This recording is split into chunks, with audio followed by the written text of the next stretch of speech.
Assalamualaikum warahmatullahi wabarakatuh. Saya Harindiah Eka Saputri, NIM A4201900026 dari kelas B Praktikum Anatomi Fisiologi Manusia akan menyampaikan materi tentang persendian yang ada pada manusia.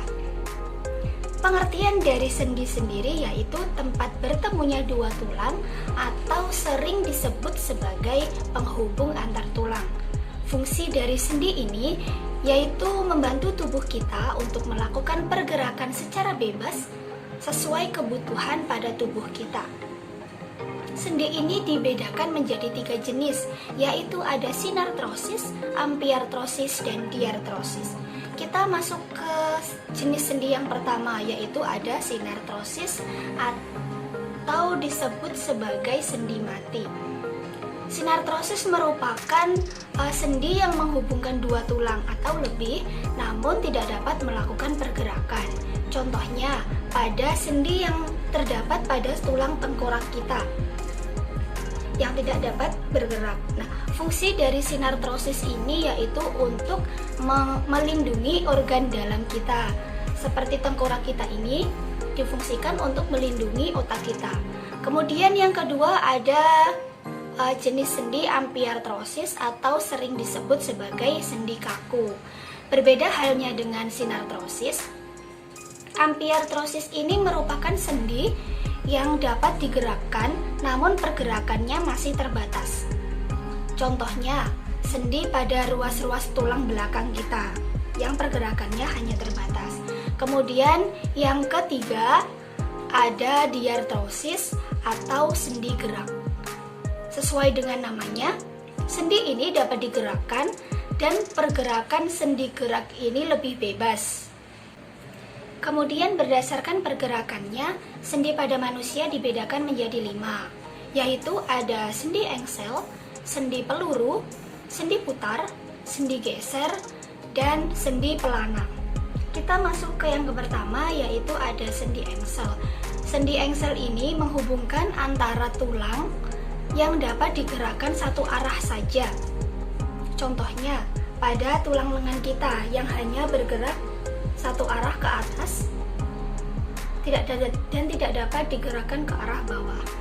Kemudian, selain pada tulang lengan kita, sendi engsel juga terdapat pada ruas-ruas jari kita yang hanya dapat digerakkan ke satu arah.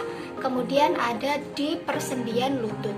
Yang kedua ada sendi pelana, yaitu sendi yang menghubungkan antar tulang yang dapat digerakkan ke segala arah. Contohnya, pada persendian gelang bahu yang dapat digerakkan ke segala arah. Selain itu juga ada persendian pangkal antara tulang paha dengan tulang gelang panggul. Dan yang ketiga ada sendi putar, yaitu sendi yang bergerak karena mempunyai poros pada tulang. Contohnya, pada persendian tulang tengkorak dengan tulang atlas, yaitu dapat bergerak secara memutar. Selain itu, terdapat juga pada persendian tulang hasta dan tulang pengumpil. Yang keempat ada sendi geser. Nah, sendi geser ini memungkinkan pergeseran pada tulang. Contohnya, sendi yang terdapat pada ruas-ruas tulang belakang kita yang hanya dapat bergeser seperti ini.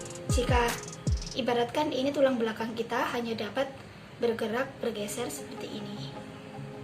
Itu yang dinamakan dengan sendi geser.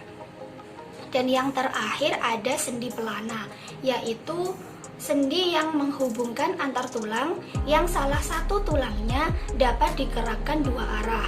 Contohnya, sendi yang menghubungkan ruas jari dengan telapak tangan. Letaknya di sini. Jadi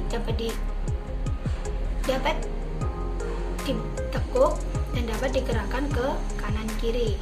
Ini yang dinamakan dengan sendi pelana.